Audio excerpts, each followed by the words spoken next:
Our first movie tells the story of a friendship behind prison walls that spans more than 20 years. It's called The Shawshank Redemption, and Shawshank is the name of a prison where a banker, played by Tim Robbins, receives a double life sentence for the murder of his wife and her lover. I'm Andy Dufresne. Wife-killing banker. Why'd you do it? I didn't, since you asked. You can fit right in. That's Morgan Freeman as the other prisoner there. He's a fixer who can supply almost anything behind bars. I understand you're a man that knows how to get things. Yeah, I'm known to locate certain things from time to time. He can supply anything, that is, except hope. Oddly enough, that's the one thing Robbins seems to have enough of. You need it so you don't forget. Forget? Forget that there are places in the world that aren't made out of stone, that there's something inside that they can't get to, that they can't touch.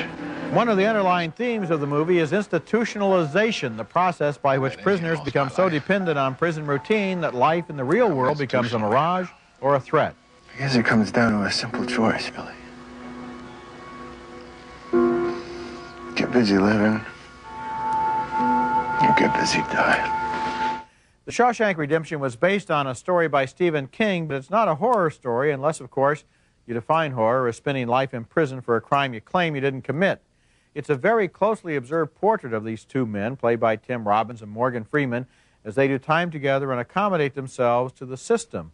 But all the time there's a hidden story going on, which we sort of suspect and sort of don't, and which leads to the redemption that's hinted at in the title. This is a wonderfully well-acted film, and it really got me involved. Well, I think I like this picture even more than you. I think it's one of the year's best films, and the picture that it reminds me of the most, it should be really obvious, is One Flew Over the Cuckoo's Nest. No, this is a picture that, this is a prison picture to the extent that that's a hospital picture. They're both the same thing. People caught up in the system, people dealing with mental imprisonment, physical imprisonment, how to get released from both. The look of this picture is magnificent. The span of years is great. The relationship between these two characters, everything works. It's a first directing job by a guy, I think I can pronounce his name, Frank Darabont.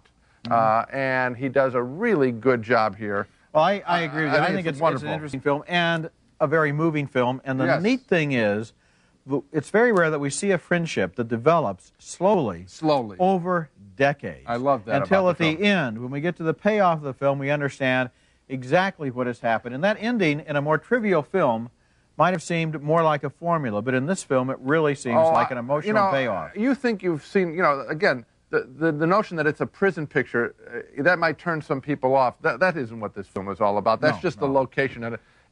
Good writing all the way through. It's about courage, it's about heart and friendship. I think it's a wonderful picture.